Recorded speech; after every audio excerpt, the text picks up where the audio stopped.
Gear up, because this is the Fuel Your Marketing podcast, designed to accelerate sales and grow your business. Let's welcome your host, Arti Sharma. Hello and welcome back to the Fuel Your Marketing podcast, and this is the episode 2 in the series of search engine optimization trends for 2023. I welcome you back and thank you for joining me today. Well, we are all experiencing fewer organic click-through rate, or I should say, even when you're ranking on page 1 of Google, you're experiencing lower traffic. If you are experiencing that data set in your business, you definitely want to listen to this. Because what we've seen is a lot less click-through rate from Google ever since the search engine giant came up with multiple SERP features. When I say SERP, it is search engine results pages, which means over the last 2 years, this traffic has been diminishing even when more and more keywords are ranking on page 1 of Google. So there is a direct answer to users' queries because Google's now optimizing images, showing videos above the Google Maps, or perhaps there's a lot more content that doesn't even require anybody to leave Google's first page of search results. So Google's trying to keep the users within its ecosystem, and that gives it more control to provide relevant information, because now in the past when Google left it to SEOs and marketers and agencies and probably business owners, everybody started putting out content that was irrelevant. And there's more time users are spending on Google, which means that Google can send more ads and can, navigate its users to its associated services like Maps or YouTube or shopping or news. Or people also asked for section, right? So what can I say? Google is stealing my clicks, and that is what I'm really upset about. As much as I'm giggling about it, this is something that there's lots of memes around it that I saw recently as well. And one of the things that I would say is that Google's taken a product-based search query approach with the buyer intent. We talked about the buyer intent, and Google's trying to match that intent and serve a relevant result very quickly, be it, buy a smart watch, or it could be top 10 smartwatches 2023. And when I did all of this Google search, what I see is that there is definitely lots of ads that show up, but also Google's giving you options out there which says people also ask for, right? And then what we have started to see, and I'm sure you're observing as a user too, that the majority of the screen real estate has been hijacked by these extra Google features, which is making it almost impossible for websites and brands other than the big bucks stores and bigger brands like Apple, Samsung, etc. to get a click-through. Now, it's estimated that top-ranking sites in search result pages, they get around 43% of clicks, followed by 37% and 29% for the ones that rank on positions 2 and 3 respectively, right? And with the new search results pages, the click-through rate to the organic pages that used to be 43 to 37 to 29 is far less than its estimation. That's because most of the traditional organic pages appear way down on page 1 now. So I think this trend will continue to increase as Google really wants users to spend more and more time on its associated verticals, or stay there where they can sell them more ads, as I said, in the end, right? And also in terms of, creating a Google's trying to create this user experience to kind of get more market share and continue to do that in comparison to its other search engine rivals. I'd say Google is also trying to keep people in their ecosystem and serve them, I would say, product, services, results, which doesn't require a click, which is called a zero-click, right? A zero-click search happens when a user performs a search but doesn't click on a link that takes them outside of Google. In fact, there was a recent study which said that about 57% of users on mobile and 53% on desktop don't even click an organic or paid result. And the study was done by SEMrush. So what does this really mean? And there is zero click, and then there's a talk about no click. So let me just kind of, break that down for you and unpack it. So zero click and no click are often used interchangeably, right? So don't get confused, because, how you could separate the two terms is the distinction is, of course, not.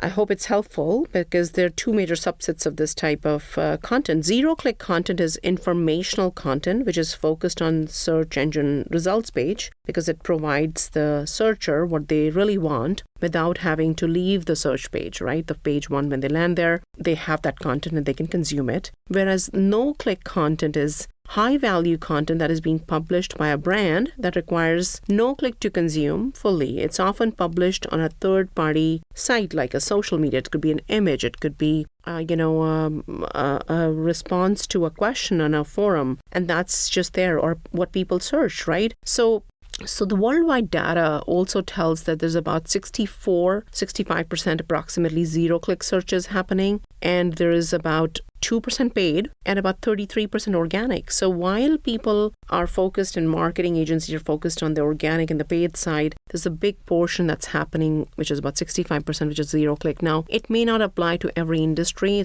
I feel that it's very much product centric right now, especially for the e-commerce brands. That could be really a game changer if they can get the market share on that zero click. And these numbers, I think over the last 3 years have definitely increased further, but so far, I've got these numbers from the data that I've been exposed to. So how do you earn your spot in the zero-click space? What can you do to get a higher click-through rate? Secondly, show up in that real estate that Google's given to others. So you can't force your brand content into any zero-click space on Google. But what you can do is optimize your content. So if it's recognized by Google algorithms, searching for the, let's say, high-value snippet content from high-authority sites to use, then you could be there. I'm sure many of you may have heard of featured snippet. So if your content is really authoritative, trustworthy, and follows the EAT model, then your content is essentially may have a chance to rank in this featured snippet. This podcast is being brought to you by Measure Marketing, an inbound marketing agency and a HubSpot partner. To book a free consultation, visit measuremarketing.com.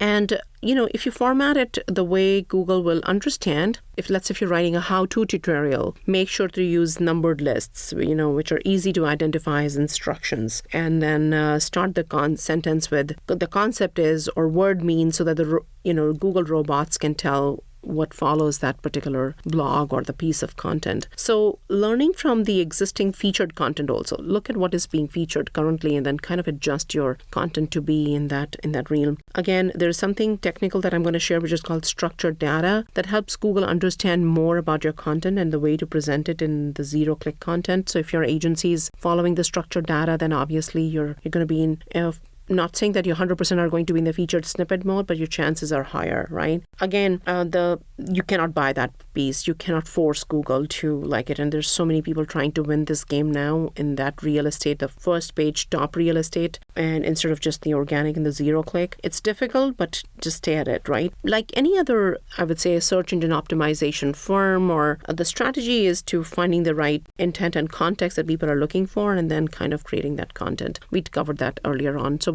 but the zero click and no click, I really hope that distinction is there. So when you are in that mode where, and zero click and no click content, you really want to make sure that your search result exists on every search engine. You've got some images that you're kind of, syndicating.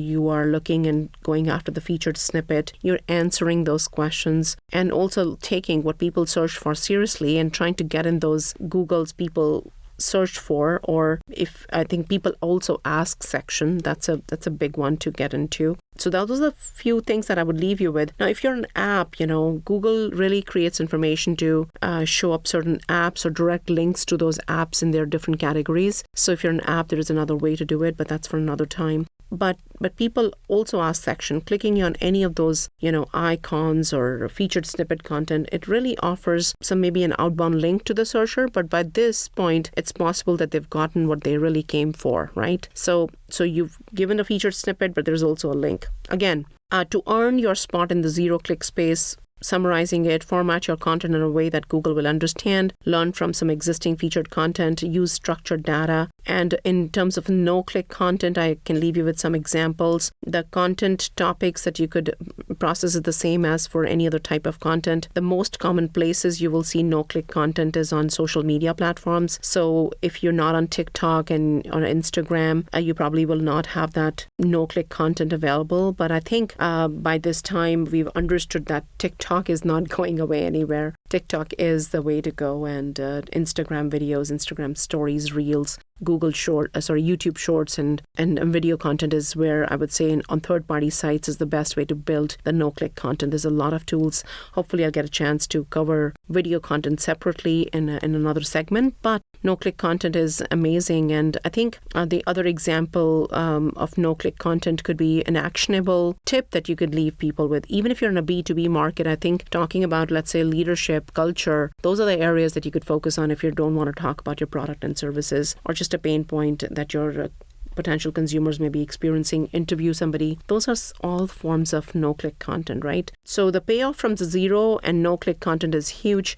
But it's huge. If you really want to win the game where Google's really promoting other features on page one, you just can't ignore it, right? At the end of the day, you have to carve out the space for your brand content in a world where search engines and third-party platforms will work hard to keep users from staying on their content, but you have to keep working hard towards getting in front of those potential users by a variety of different content pieces that you could click. So if you're experiencing lower click-through rates, hopefully now you have an understanding as to why that's happening with you, or what you can do to, still win the game back and start to show up. So obviously, be on social media and show up authentic, genuine content, okay? And have fun doing it, because if you don't have fun doing it, you obviously will think of it as a short-term strategy. You'll probably leave it in the midst, and sometimes your agency may not be able to produce, if you're a small company, on a budget that you have, very massive video content. But then if you give them some potential content, I'm sure many agencies have tools to promote it on your behalf. So again, have fun doing it. Try different strategies, because obviously we wish we could demystify Google algorithm quickly, but if these trends are showing up and we have kind of, understood the data points as to what is happening, there's no harm trying and testing it and then winning the game back. So until I speak with you next, have fun, stay blessed, and keep crushing it with your marketing. Have a fantastic, fabulous day, everyone. Thank you for listening to the Fuel Your Marketing podcast. For more episodes, visit www.fuelyourmarketing.com.